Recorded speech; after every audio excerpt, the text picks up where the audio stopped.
Bienvenidos a su canal de la Iglesia Bíblica Bautista Razón para Vivir, con el pastor Jared Suárez. Vamos a orar. Señor y Padre nuestro, gracias por tu palabra, porque es viva y eficaz, porque nos insta, nos exhorta y quiere, Señor, que seamos mejores personas. Por lo tanto, te pedimos que hables a nuestro corazón y que seamos sensibles a tu palabra y sobre todo que seamos obedientes para ponerla por obra. Señor, gracias por este tiempo. Dirígenos a través de él y en el nombre de Jesucristo, tu Hijo amado. Amén. Amén. Podemos tomar nuestro lugar. Muy bien, este es un pasaje que trae profecías cristocéntricas. Pero dice, aconteció en los días de Acaz, hijo de Jotam, hijo de Usías, rey de Judá, que Rasín, rey de Siria, y Peca, hijo de Remalías, rey de Israel, subieron contra Jerusalén para combatirla, pero no la pudieron tomar. Entonces, este primer versículo prácticamente es el síntesis de todo lo que después viene, ¿sí? Este es como el síntesis, es decir, el resumen.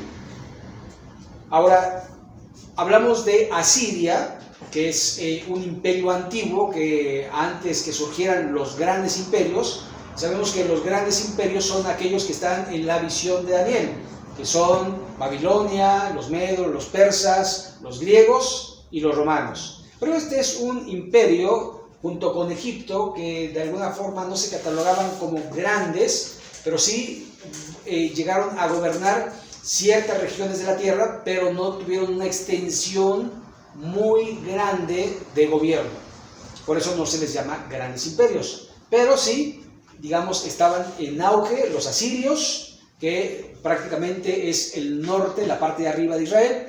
Y aquí menciona a Peca, hija de Remalías, rey de Israel. Entonces, como Judá no es Israel, recuerde que después de Salomón se divide el reino en dos, el norte arriba, el sur abajo, y vemos que Acaz está gobernando el sur, que se le conoce como Judá o Jerusalén, y arriba está Remalías, en la parte norte, que se le conoce como Israel. Israel, parte norte, 10 tribus, y la parte sur, 2 tribus y media, y así estaba dividido Israel en aquellos tiempos, norte y sur. Ahora dice, ya empezando el texto, digamos, el relato, vino la nueva a la casa de David diciendo, Siria se ha confederado con Efraín, y se le estremeció el corazón y el corazón de su pueblo, como se estremecen los árboles del monte a causa del viento. Una de las razones por las cuales sucede esto es porque los asirios eran muy violentos. Ellos no solo mataban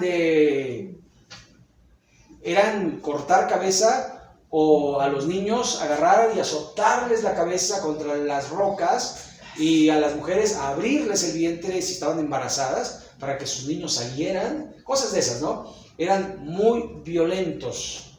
Obviamente cuando los asirios y 10 tribus van contra... Entonces había allí problemas, ¿no? Y ahí es cuando uno, de alguna forma, pues lo lógico y lo más natural del hombre es buscar a Dios. ¿Sabe? Hasta el ateo en los temblores seguramente dice Dios mío, ¿no? Porque es algo que hay dentro de uno. Es algo que uno no lo puede evitar. Cuando hay una enfermedad, cuando hay una circunstancia difícil, una de las cosas que pasa en la vida del hombre es buscar a Dios. Como sea, digamos, un Dios errado o el Dios veraz, el Dios de la Biblia, pero la mayoría busca a Dios. Porque quiere ser sanado, porque quiere de alguna manera tener una respuesta a su plegaria. Y el hombre lo hemos visto a través de la historia y seguramente usted conoce que gente que ha consultado o que ha ido con curanderos, que ha ido y ha hecho cosas que le han dicho, ¿verdad? De brujería y demás para ser sanados. Porque la gente está dispuesta a hacer cualquier cosa. Es más, están dispuestos hasta a creer en Dios con tal de recibir la sanidad. Porque la enfermedad, de alguna manera, toca el alma, porque la enfermedad te dice, te puedes morir. ¿Cierto o no? Sobre todo, cierto tipo de enfermedades. Muchos, yo no sé si ustedes, pero a mí me ha pasado, que yo le he dicho, Señor, en tus manos encomiendo mi espíritu. Si quieres, pero estoy listo. No sé si ustedes, pero yo creo que la mayoría de nosotros, de hecho, Señor, pues si me muero, haz tu voluntad, ¿no? Entonces, de alguna forma, había mucho temor, dice que se estremeció el corazón y el corazón de todo el pueblo, no solamente del rey, sino de todo el pueblo, como se estremecen los árboles del monte a causa del viento. Ahora, los árboles del monte no son árboles muy altos, son árboles pequeños, que muchas veces el viento los hace, pero horizontales, ¿no? Están así verticales y con el viento hasta los pobrecitos parece que se van a desarraigar. Y dice el verso 3, entonces dijo Jehová a Isaías, Dios interviniendo inmediatamente, sal ahora al encuentro de Acaz, tú y Sear-Jasub, tu hijo, al extremo del acueducto del estanque de arriba en el camino de la heredad del labrador.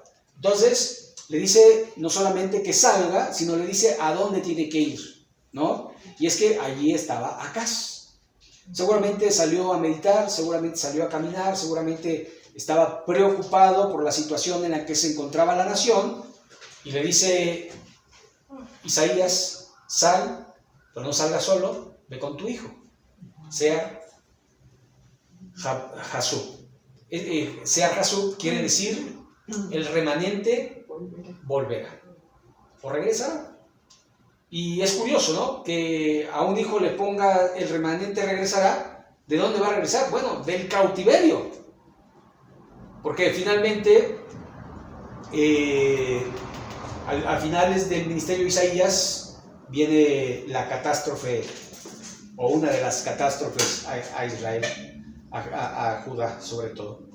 Entonces, dice, ve con tu hijo y habla con Acaz. Y dile, verso 4, guarda y repósate. O sea, no te preocupes, ve, descánsate, no temas, ni se turbe tu corazón a causa de estos dos cabos de tizón que humean por el ardor de la ira de Rezín y de Siria y del hijo de Remalías. O sea, dos tizones. Los tizones son esos que luego salen volando, ¿verdad? Del brasero. ¿Pero qué pasa con ellos? Humean un ratito y después se apagan. Se apagan, ¿por qué? Porque necesitan estar en el brasero para que se mantengan allí calientes y se mantengan con fuego. De otra manera, se apagan. Se apagan. Entonces, dice, no temas. Son pasajeros estos asuntos. Ahora, una de las cosas que pasa en la vida del hombre, sobre todo cuando tiene una preocupación, cuando tiene un problema, es que no hace caso a nadie. Está ensimismado en lo que le acontece. Y a lo mejor ya está la respuesta, ya está la solución, pero como está ensimismado en el problema, no puede ver.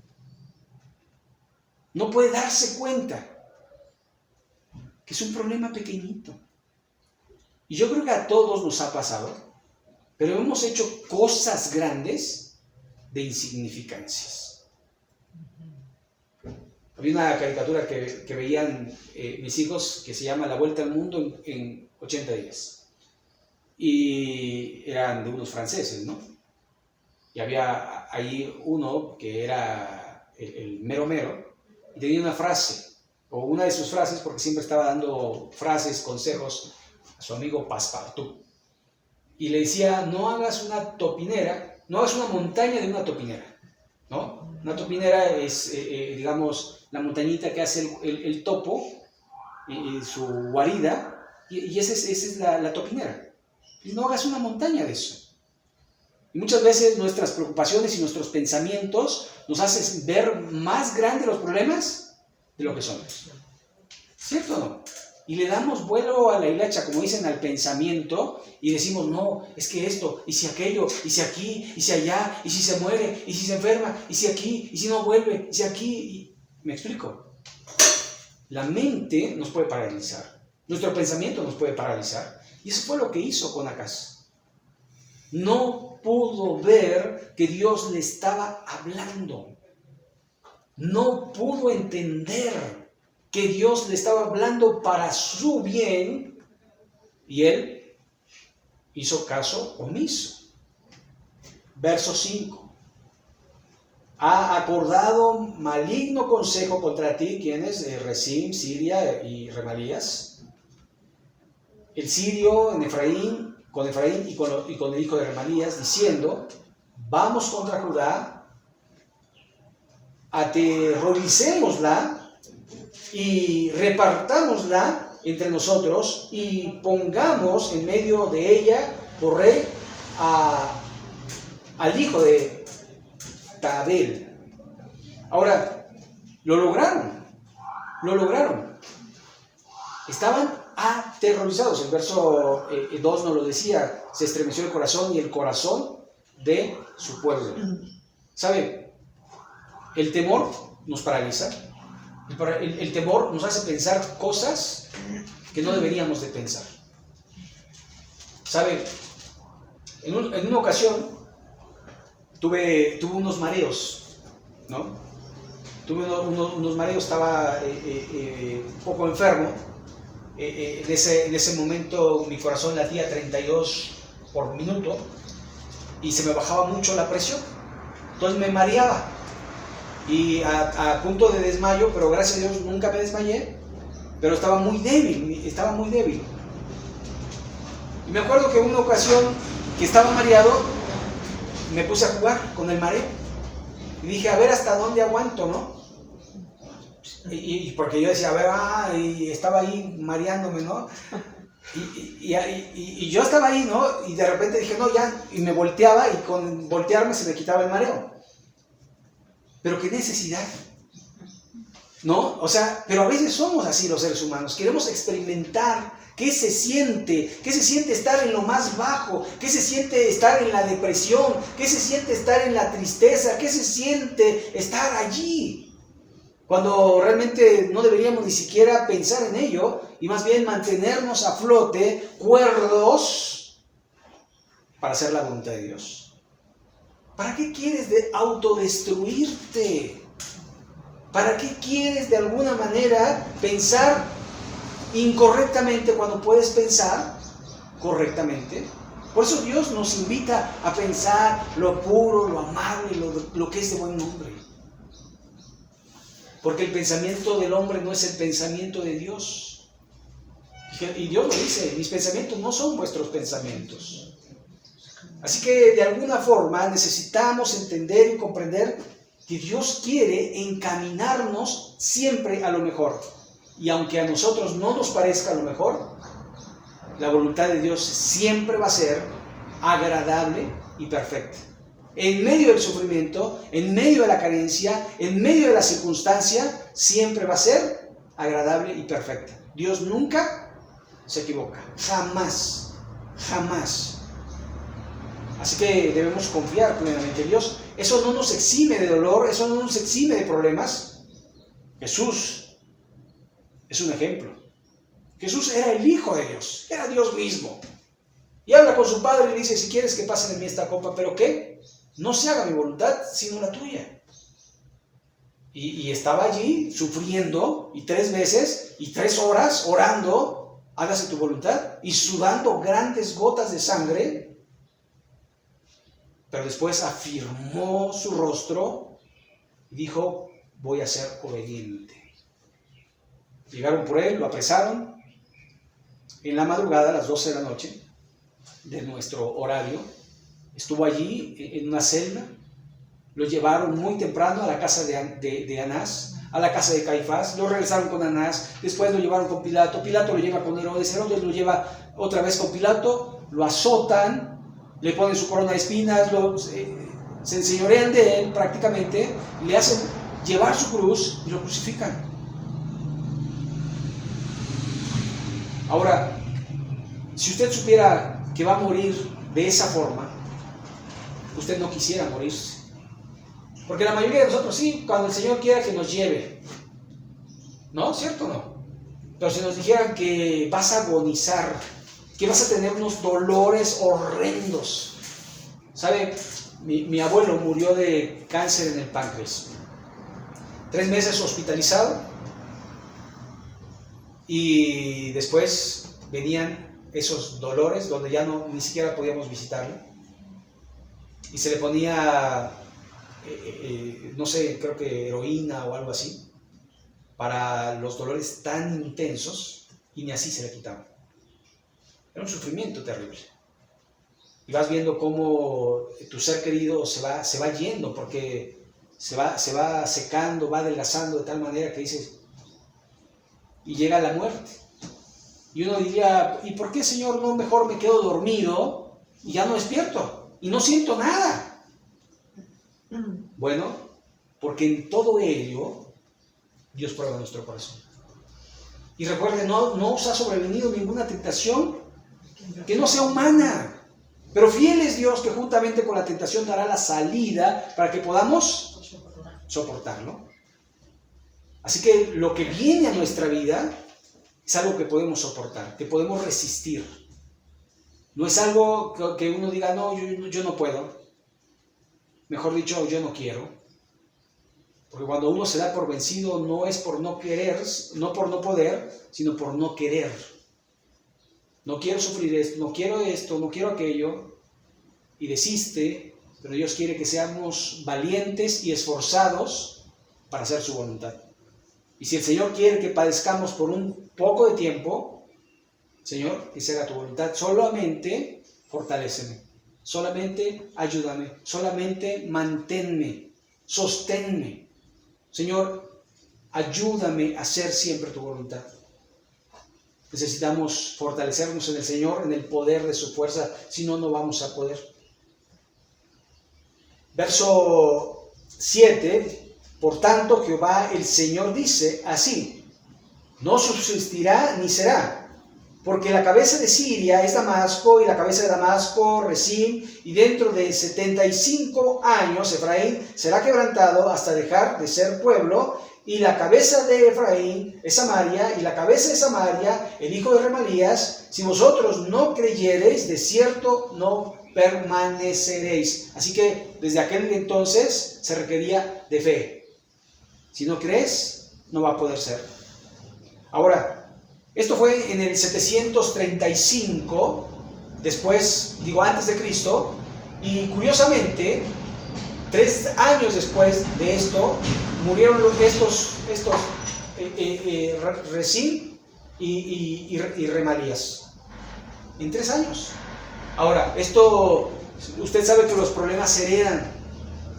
Y entonces el siguiente rey y los siguientes reyes, pero de alguna forma Dios cambia las cosas y se mantiene así. Y después se cumple la palabra de de Isaías, y en 75 años deja de ser Efraín, Samaria. Efraín representaba la parte norte porque era la tribu más grande, pero lo curioso de todo esto es que dejaron de ser. Tan así que vinieron otros, los llevaron cautivos, y después vinieron extranjeros y poblaron la tierra. ¿Se acuerdan de Samaria, de los samaritanos? Bueno, toda esa parte y todos, la parte norte, la parte de arriba, acuérdense, de Israel,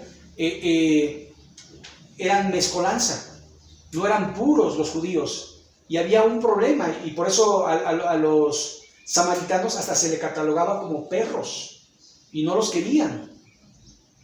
Y dice, y aún dice, por camino de samaritano no andéis. Por eso está la historia del buen samaritano. Y tiene tanta repercusión en el judío, porque el buen samaritano fue el que hizo la obra que se esperaba que hiciera Israel, ayudar al prójimo, y no lo hizo. Así que la palabra de Dios se va cumpliendo y se cumple de una manera que uno dice, wow, no quedó ni uno solo de aquellos que querían ir contra su pueblo. Verso 10. Habló también Jehová a Acaz diciendo, pide para ti señal de Jehová tu Dios, demándala, ya sea de abajo en lo profundo o de arriba en lo alto. Dios le dice a través de Isaías, pide señal y se te va a dar. Y se te va a dar. ¿Sabe? Los fariseos y los saduceos le decían, danos señal. Y Jesús les dijo, no les será dada señal, sino la señal de Jonás, que estuvo 3 días y 3 noches dentro del pez. O sea, la muerte del Mesías. Pero aquí le están diciendo, pide señal. Y Acaz no creyó. No creyó. Y es que él dijo, es que no quiero tentar a Dios. Y se oye muy loable y se oye con mucha fe, pero en realidad estaba rechazando la palabra de Dios. Verso 12. Y respondió Acaz, no pediré y no tentaré a Jehová. ¿Verdad? Qué espiritual Acaz. Realmente no creía. Realmente no quería hacer la voluntad de Dios y no la hizo. Verso 13. Dijo entonces Isaías. Aquí es donde se divide la profecía. Aquí es donde de alguna manera tenemos que ver que una palabra es para Acaz y otra palabra es para Israel, para la casa de David, para Judá. Y mire, dice, dijo entonces Isaías, oíd ahora, casa de David. ¿Os es poco el ser molestos a los hombres, sino también lo seáis a mi Dios? Por tanto, el Señor mismo os dará señal. ¿No la piden? Dios les va a dar señal. Así que estén atentos, porque Dios va a mandar señal. He aquí que la Virgen concebirá y dará a luz un hijo y llamará su nombre Emmanuel, que es Dios con nosotros. Comerá mantequilla y miel hasta que sepa desechar lo malo y escoger lo bueno. ¿Ok? Bueno, entonces primero recuerden que las profecías pueden tener doble cumplimiento o hasta triple cumplimiento. ¿Ok? Entonces, aquí se va a referir a una virgen de ese tiempo, pero también a la Virgen María, ¿ya? Se va a referir a un niño, pero también se va a referir a Jesús, ¿ok? Entonces, hay que ir distinguiendo, porque mire, cuando dice comerá mantequilla, miel, hasta que sepa desechar lo malo y lo bueno, bueno, Jesús nunca tuvo necesidad de eso. Así que aquí no habla de Jesús, porque Jesús no tenía nada malo, sino que Él era todo bueno, porque era Dios encarnado. En el caso del Hijo que nacería en el tiempo de Isaías, ese sí tendría que, de alguna manera, desechar lo bueno y lo malo. Ahora, esta edad aproximadamente es 3 años, cuando un niño puede saber lo bueno y lo malo. ¿Sabe? Es la edad de la inocencia. Y es la edad de la inocencia. Aunque hay niños que pueden tener 12 años y son muy inocentes. Pero en la mayoría de los niños, 3 años, ya saben lo que es bueno y ya saben lo que es malo. Ya saben distinguir entre su mano derecha y su mano izquierda. Por eso cuando dicen, dejad a los niños venir a mí, porque de los tales es el reino de los cielos, se refiere a aquellos niños que no distinguen entre lo bueno y lo malo. ¿Sí me explico? Que son inocentes. ¿Ya? Así que puede ser cualquier edad mientras sea inocente, que no sepa lo que hace, ¿no? Que no sepa que hace berrinche y obtiene todo lo que viene. No, ese ya es sabiendo, lo hace, ¿ok? Entonces, aquí va a hablar de doble cumplimiento, porque dice que más o menos a los 3 años acontecería todo esto, y precisamente 3 años después mueren estos reyes. Porque yo les acababa de comentar, 735, en el 732 muere Remalías y mueren los demás. Racín. Entonces se cumplió 3 años después. Y sigue diciendo, verso 17, Jehová hará venir sobre ti, sobre tu pueblo y sobre la casa de tu padre, días cuales nunca vinieron desde el día que Efraín se apartó de Judá, esto es, el rey de Asiria. ¿Ok? Si usted busca en la palabra de Dios, Efraín se tornó a la idolatría. Era, digamos, la tribu más idólatra que había. Pero llama mucho la atención porque ya empieza a hablar en un futuro, pero ya muy lejano. Ya no refiere al tiempo de la guerra, ni al tiempo de nada, sino a después de que vino ese niño que había nacido de la Virgen, porque Jesús nació conforme a la Escritura. De hecho, este 7:14 es mesiánico. Y después sigue diciendo el verso 18, y acontecerá en aquel día, o sea, ya está hablando a futuro muy lejano, en aquel día, un día incierto, no se sabe, pero será pronto para Dios. Y dice Jehová a la mosca que está en el fin de los ríos de Egipto, y esto se refiere a Egipto realmente. Egipto se catalogaba porque en aquellos tiempos estaba lleno de moscas. Y la abeja que está en la tierra de Siria, y esto refiere a los que están al norte y a los que están al sur, ellos de alguna manera iban a hacer algo porque Dios los iba a llamar, y vendrán y acamparán en los valles desiertos y en las cavernas, en las piedras, en todos los zarzales y en todas las matas. En aquel día el Señor raerá con navaja alquilada con los que habitan al otro lado del río, esto es, con el rey de Asiria, cabeza y pelo de los pies, y aún la barba también quitará. Ahora, algo que hizo Acaz fue alquilar, y alquiló a los egipcios, y alquiló a otros, ¿para qué? Para que lo protegieran. En vez de que Dios protegiera Acaz, a Judá, a Jerusalén, él empezó a dar tributo. Es obvio que no puedes sostenerte dándole y los otros pidiéndole más, y entonces ibas a tener más problemas posteriores, porque después, cuando no quisieras pagar, se iba a acabar tu seguridad. Y capaz, y te traicionaban y se unían a los otros, y que bueno, que sabemos que al final vino Babilonia y se llevó a la parte norte primero, y después vino por Judá. Verso 21, acontecerá en aquel tiempo, otra vez un tiempo incierto y lejano, que criará un hombre una vaca y 2 ovejas, y a causa de la abundancia de la leche que darán, comerá mantequilla, ciertamente mantequilla, y miel comerá el que quede en medio de la tierra. Y esto habla de los sobrevivientes, pero ¿cómo después de una guerra puedes comer mantequilla y miel si ya no hay ni ovejas, ni vacas, ni nada? Bueno, está hablando de un tiempo en el gobierno del Mesías.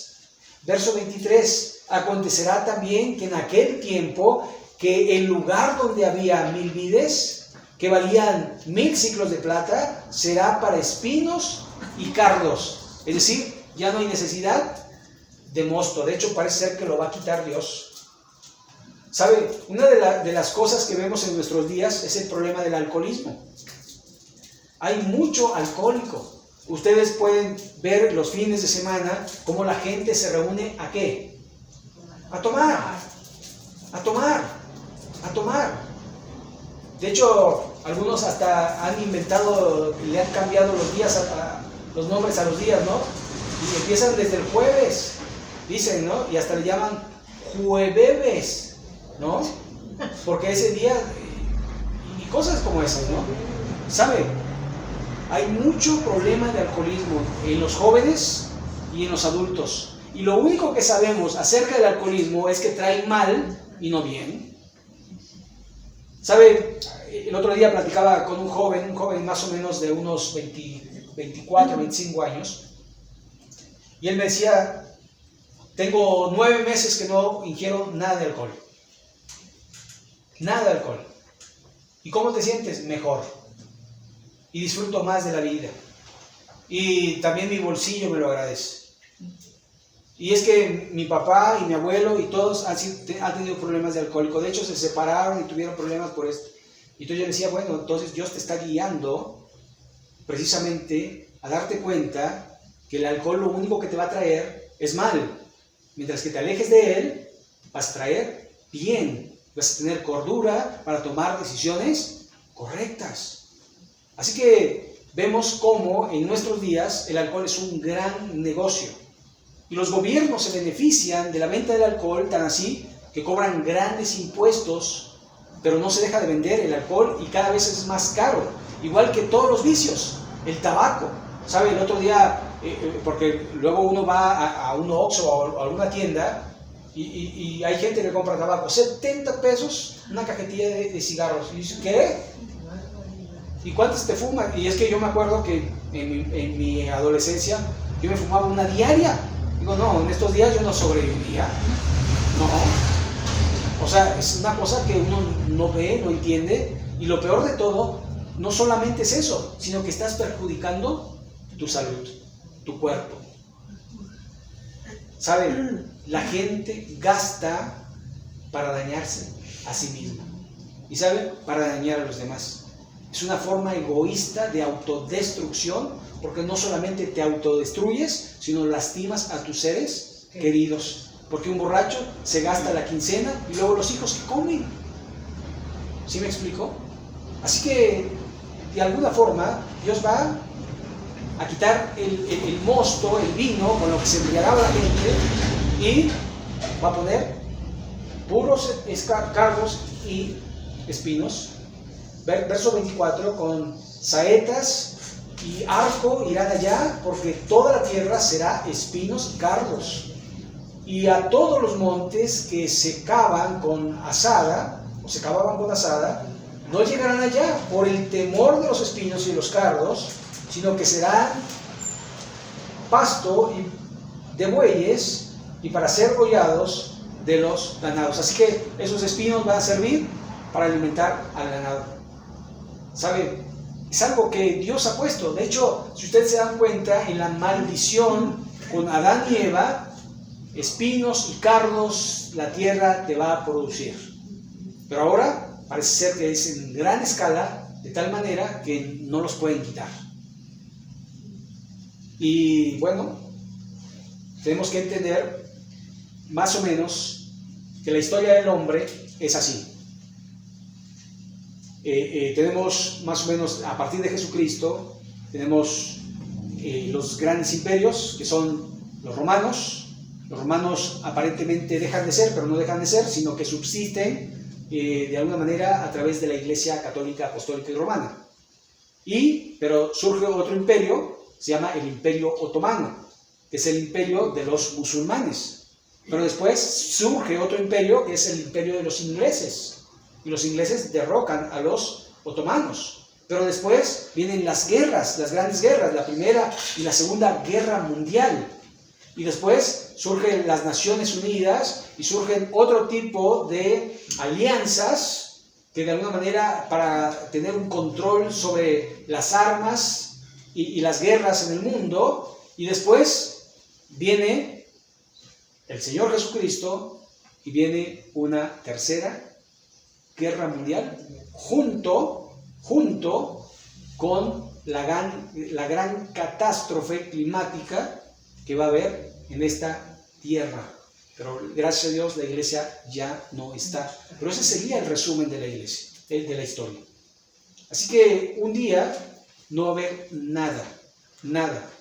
Y para ello necesitamos repasar nuevamente el Apocalipsis para ver cómo va a ser sin Cristo, sin el Espíritu Santo en la tierra, cómo va a ser este mundo. ¿Sabe?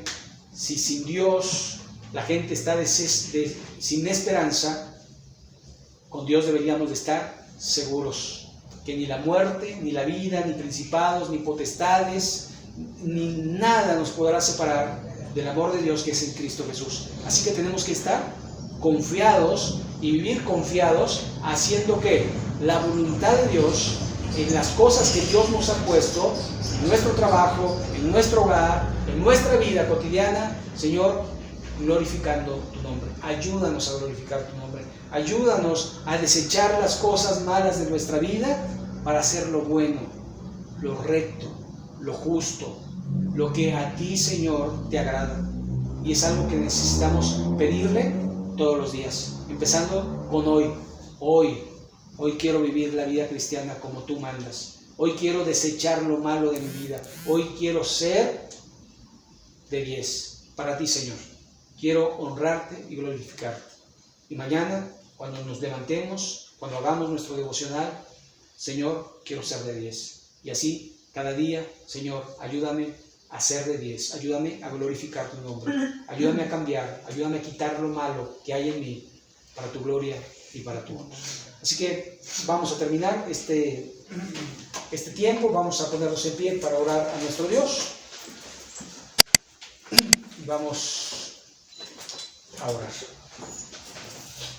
Bendito Padre Celestial que moras en todo lugar, gracias te damos porque nos muestras el camino en el cual debemos seguir, no en el camino de la incredulidad, sino creerte, creer tu palabra y obedecerla. Señor, no seamos como Acaz, que dando una apariencia de piedad no creyó en tu palabra. Ayúdanos a probarte y a experimentar lo poderoso y lo fuerte que eres. Ayúdanos a confiar en ti cada día, Señor. Ponemos nuestras vidas en tus manos en esta semana que comienza, para que comencemos en este día a honrarte y a glorificarte. Señor, danos sabiduría, danos entendimiento. Ayúdanos a entender los tiempos y a saber que tú tienes el control de todo, y que te vas a glorificar, y que nosotros, Señor, queremos glorificarte a través de nuestra vida. Señor, bendice a todas las familias aquí representadas y guíanos en todo momento a hacer tu voluntad, y en el nombre de Jesucristo. Amén. Amén.